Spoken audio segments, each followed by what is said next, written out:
I just got back from watching Spider-Man No Way Home, and I've got to say, it was a very good movie and had some very good moments in it, as well as having beautiful cinematography. Like, these are some of the best shots I've seen in any Spider-Man movie, and honestly, like, when I think of good cinematography, I think of movies like Dark Knight. And so it's really cool that the cinematography in this movie is that good. Also, this movie has probably some of the best fight scenes. And again, it's not because, oh, we're watching Dr. Octopus and he's cool. No, I mean, the fight scenes are good because of the fight choreography. Like, the fight choreography in this movie is just brutal. And it's awesome. I love it. And, really feels like there's a lot of really high tension with the blows being traded here. It's just really, really good stuff here. But overall, I will say that this is not the best Spider-Man movie, period.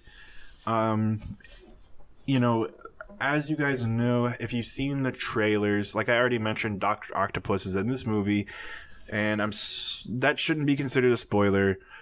I mean, his tentacles are on the movie poster.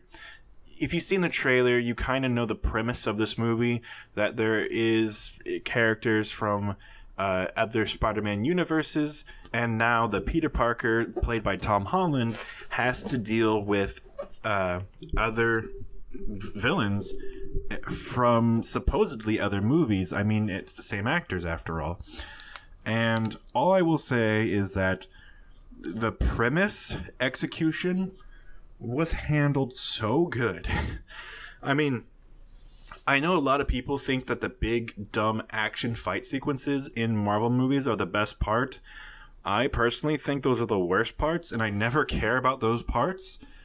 I will say this one was probably one of the better ones, and it helps a lot that the fight choreography was actually pretty good. And again, the cinematography, like, some of the final shots of the final battle are just, like, beautiful. Just like, oh my god, like, this is so cool. But as far as the big, dumb action fest that happens in a lot of these Marvel movies, I think that the best parts of this movie are actually the premise and setting up the plot. And just like the first half of the movie is so goddamn good.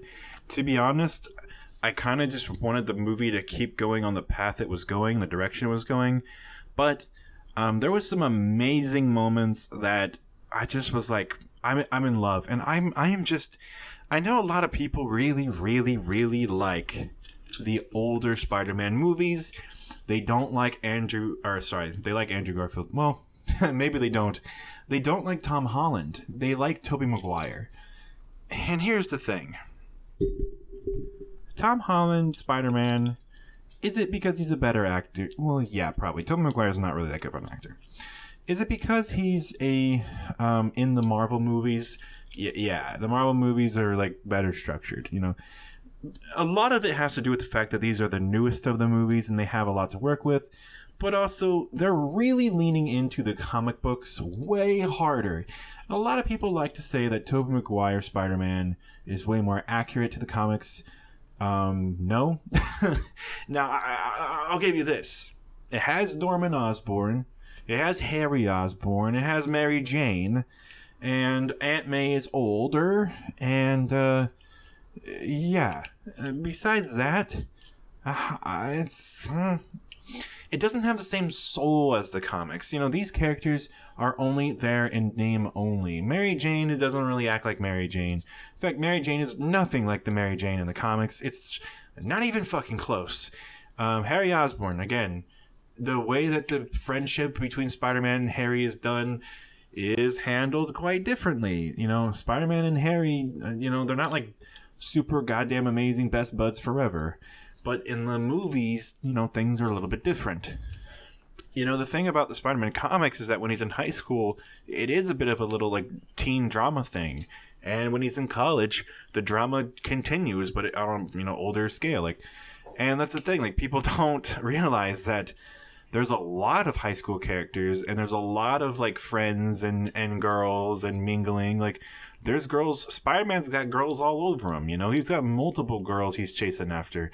And that's why you have stuff like the fact that he dates Gwen Stacy, and he dates Mary Jane. And, I mean, all sorts of stuff like that happens.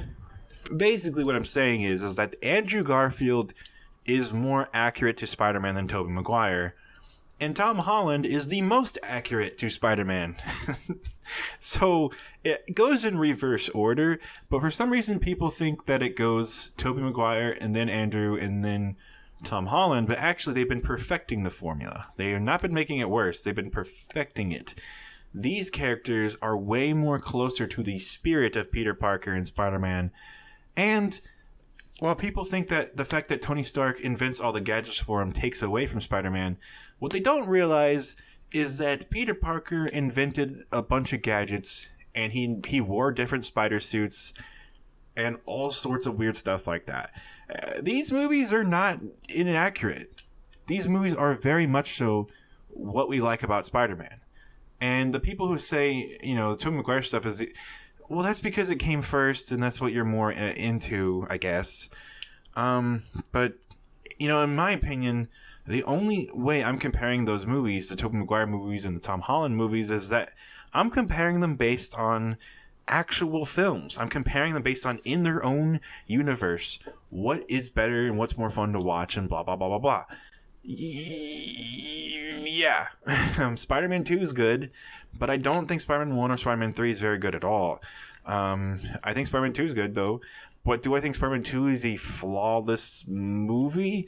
No, but I do think it's an above average superhero movie, and that's good because a lot of superhero movies are pretty bad.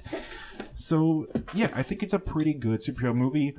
It was probably the best Spider-Man movie until Homecoming came out, which for me personally was the greatest depiction of Spider-Man I had seen to that date, and it's still my favorite movie. This is not my favorite, but I actually think this might be my new second favorite. I actually think this might be better than Spider-Man 2.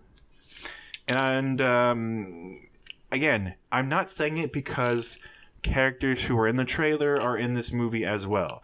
And I'm not saying it because of whatever the fuck, you know? I'm not talking about fan service. I'm not talking about, you know, anything that whatever you might think I'm talking about. I'm saying this because as a movie, as the story it's telling with the Tom Holland character and what it's doing with all of the characters and everything in this Marvel Cinematic Universe, I think what it did was really, really strong and good. Again, fight choreography, amazing. Cinematography, amazing. But it's a little bit more than that. The story is extremely compelling. You feel for these characters. And the thing is that, you know, a lot of movies, they build up stuff, but they don't build up emotion that carries over. You cannot keep that same level of emotion going.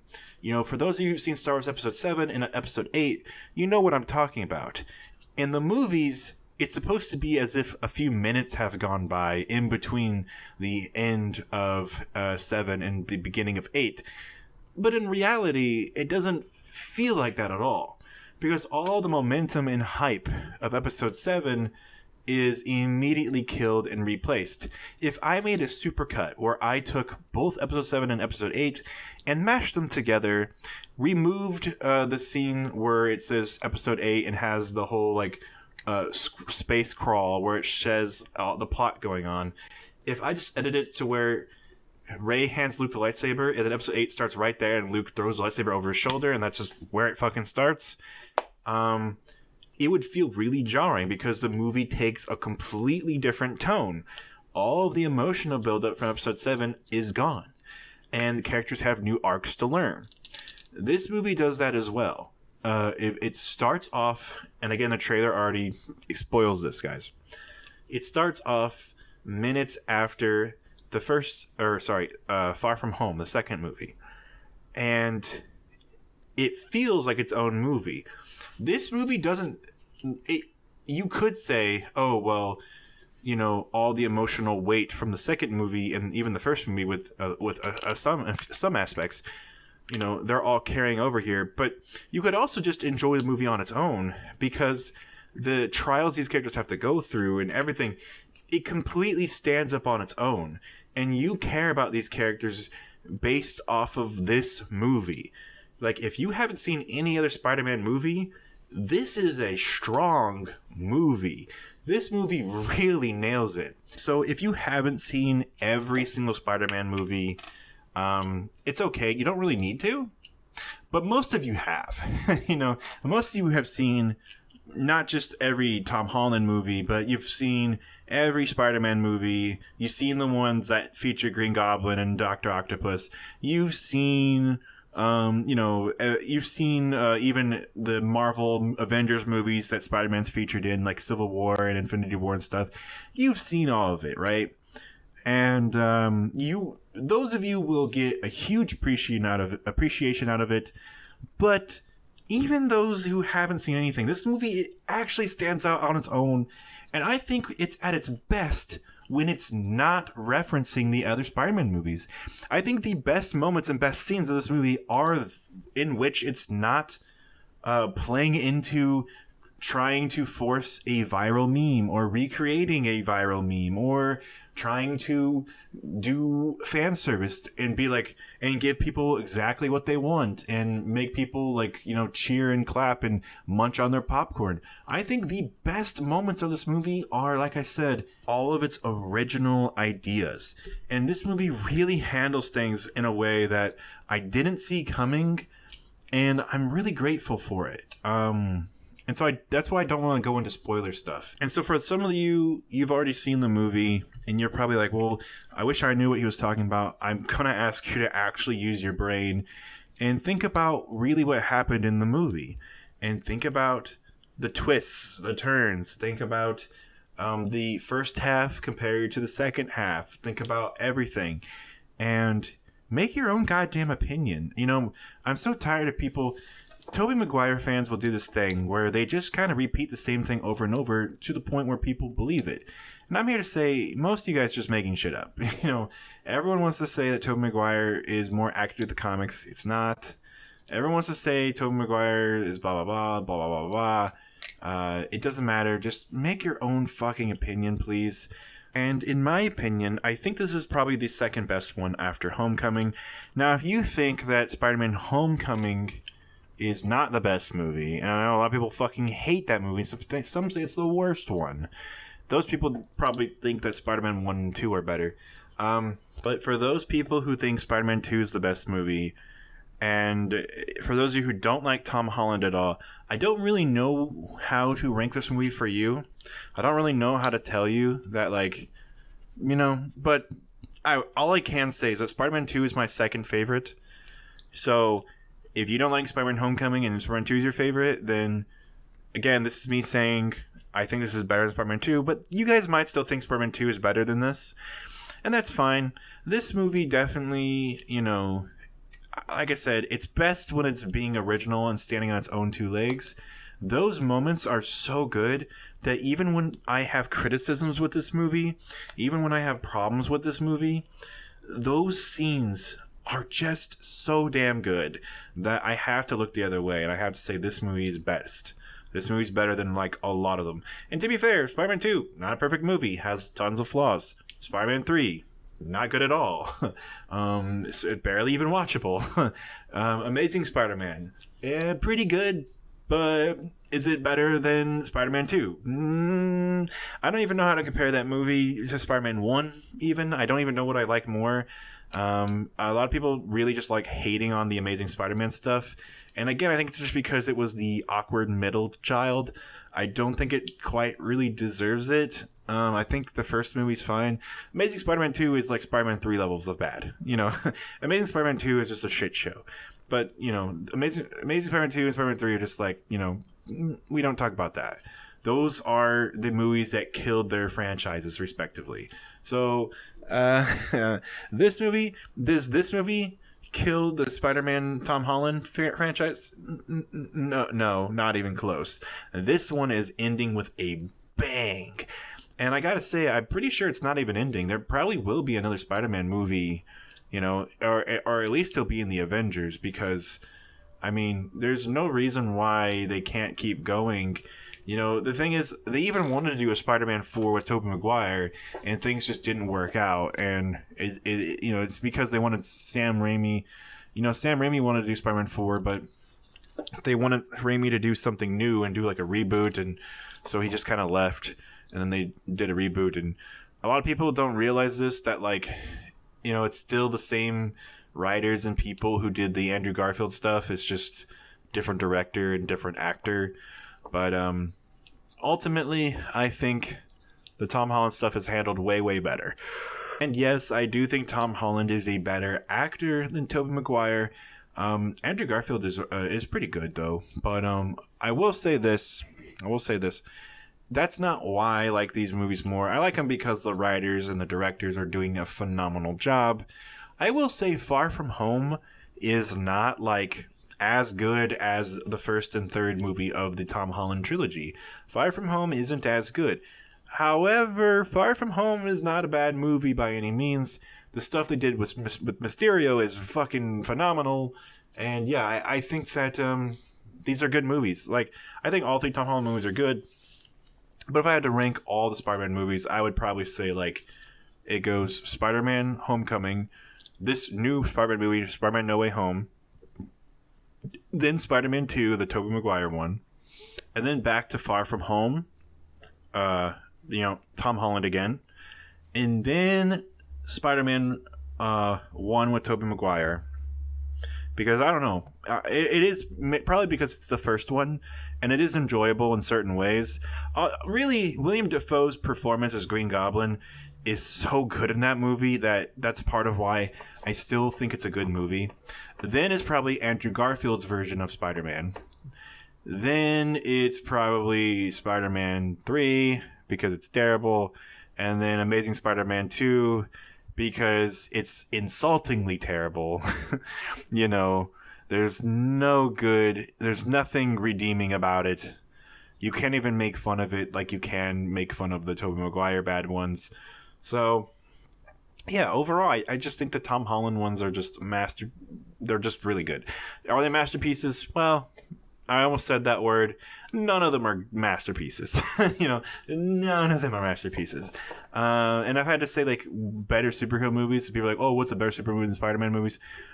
There's Batman movies are really good, Guardians of the Galaxy 1 and 2 are both fucking way too good,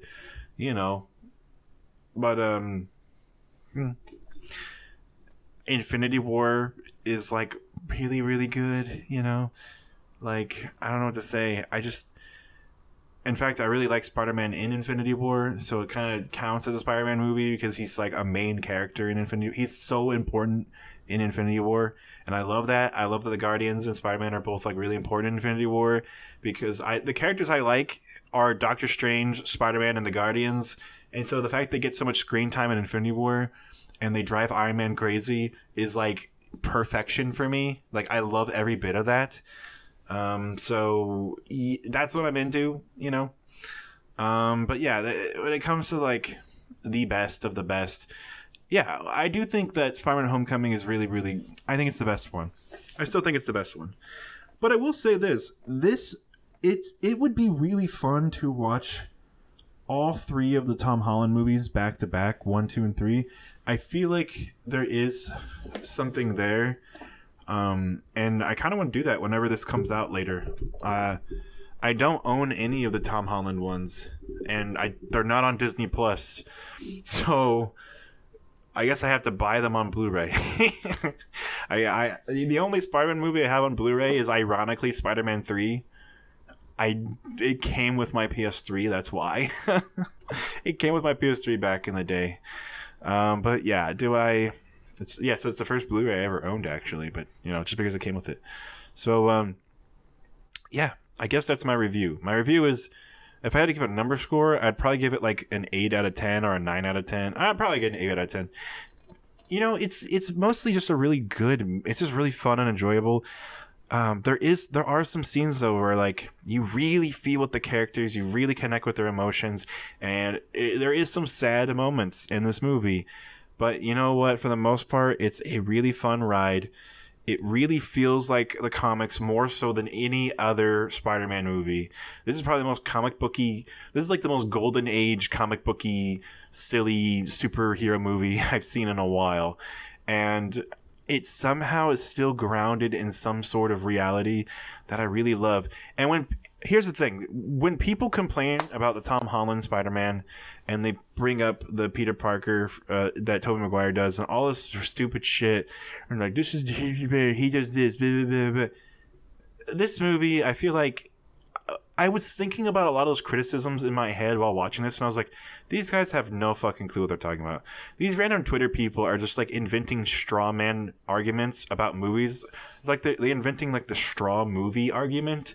Like they're just like making up shit about movies and making up shit about the Spider-Man comics just to fit their narrative. And it's like, guys, Spider-Man means a lot of different things to a lot of different people. And these movies all exist, and they're all a part of the Spider-Man mythos in their own unique way. So I think like comparing them and holding them to a certain standard and say, if this movie isn't identical to the other movies, it's not good. I think that's just stupid. You know, the Tobey Maguire Spider-Man movies was time to end. I was not that into him anymore. I don't think here's the thing. This movie is good from start to finish. There's never a dull moment. There's never a scene that I'm like, ugh. I'm pretty much invested the entire time. It's fantastic. And the Spider-Man 3 has like, I'm tired of Tobey the second the movie starts. There's no goodness in this movie. I was kind of done with him halfway through Spider-Man 2. You know, Spider-Man 2 is, a lot of it is saved by amazing fight scenes and this really beautiful moment on the train, which everyone knows what I'm talking about, where they're all carrying Peter Parker's body and they all defend him and they all stand up for him. Those moments are beautiful. But Spider-Man 2 has dull moments that I don't like, you know? Whereas this movie is like, is it a perfect gold mine? No, there is parts I don't like. It's just ironically the parts I don't like are the parts that everyone else is going to go crazy for. And I don't understand why. It's like some people are so into fan service that it's ridiculous and it's actually like hurting movies. And I'm kind of over it. I'm kind of done with it. I get no sort of excitement at all from it. But I am glad this movie exists. Obviously, I'm singing it pretty fucking high praises. And that's because, again, this movie is at its best before any fan servicey stuff even happens. And so, like, the fact that the movie's that good, like, that's awesome, you know? That's what I'm talking about. Like, this is a great movie to finish up the Tom Holland trilogy. However, like I said, with the Tom Holland movies, it's not really a trilogy because Infinity War is in there after the first movie. And there's probably going to be another Tom Holland Spider-Man movie. Or if there's not, because there isn't like an Iron Man 4 or a Captain America 4, there might be more Spider-Man action in later Avengers movies. And also, you know, we might even actually get a Captain America 4, and we're getting a Thor 4. So, like, a Spider-Man 4 is not out of the question. You know, Spider-Man 4 is totally in the question. It seems like none of the actors want to stop now. I think like everyone wants to keep going. So, like, why stop now? You know, and I mean, really, it's funny because like the guy John Ferrafaro who plays Happy, he's also a really big part of like the Mandalorian stuff. He plays Happy, and he was Happy in all the Iron Man movies. He's Happy in all the Spider-Man movies. Like, he's just in all these fucking movies, you know? And everyone seems really gun-ho and wants to keep doing Spider-Man. So I am totally fine with that. I want more Spider-Man 2. And let's just keep doing Spider-Man movies. You know, fuck it. And I really love this version of Spider-Man. I really love the Tom Holland Spider-Man. And so I really liked this movie. I think a lot of people are going to like it for sure. I think it's going to be a good movie. So that being said, I'm going to end this one here. I'm really tired. I'm going to see you guys on the next one.